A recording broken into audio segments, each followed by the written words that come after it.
નમસ્કાર, હું આસ્થા ગોસ્વામી ધ કેસરી ન્યૂઝ સાથે જય વૃક્ષ નારાયણ દેવકી. વિસનગરના વાલમ સર્વોદય આશ્રમ ખાતે આકાર પામ્યું હતું શિવનંદી ધામ. ગ્રીન એમ્બેસેડર જીતુભાઈનું સ્વપ્ન હતું. નંદીવન ગ્રીન્સ ગ્લોબલ બ્રિગેડના સ્થાપક જીતુભાઈનું સ્વપ્ન વાલમ ખાતે સાર્થક થયું. હાલમાં વાલમ આશ્રમ ખાતે 35 નંદીઓને નંદીધામમાં રાખવામાં આવ્યા છે અને બીજી જગ્યાની વ્યવસ્થા થવાની છે. ત્યારે વિસનગર બધા જ નંદીમાં રાખવામાં આવશે. અને વધુમાં જીતુભાઈ જણાવ્યું હતું, દરેક તાલુકા અને જિલ્લામાં આ જ રીતે ભાગીદારી કે NGO સંસ્થા અને નગરપાલિકા સૌ સાથે મળીને નંદીધામ બનાવવામાં આવે તો નંદીઓને પણ આશરો અને ખોરાક પણ મળી રહે. રોડ ઉપરના એક્સિડન્ટ પણ ઓછા થઈ જાય છે. રિપોર્ટર આબિદ અલી ભુરા સાથે.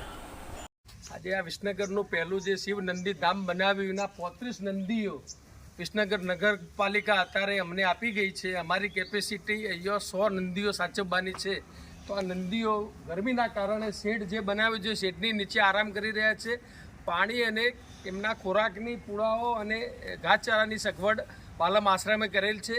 તો આ રીતે બધા જ તાલુકાઓમાં શહેરોમાં આ રીતે નંદીવન બનાવી દેવામાં આવે તો આ નંદીઓમાંથી બધા શહેરો મુક્ત થાય અને નંદીઓને પણ આરામથી રહેવાનું મળે. તો આ માધ્યમથી અમારી સૌને વિનંતી છે, નગરપાલિકાના પ્રમુખો, મહાનગરપાલિકાના પ્રમુખો, તો ભાઈ તમે પણ આ રીતે આવુંની જગ્યાઓમાં નંદીવન આવી સંસ્થાઓની સાથે રાખીને બનાવો તો આપણે સમાજમાંથી આ નંદીઓને આપણે ન્યાય પણ આપીશું અને આ અકસ્માતમાંથી મુક્ત પણ થઈશું.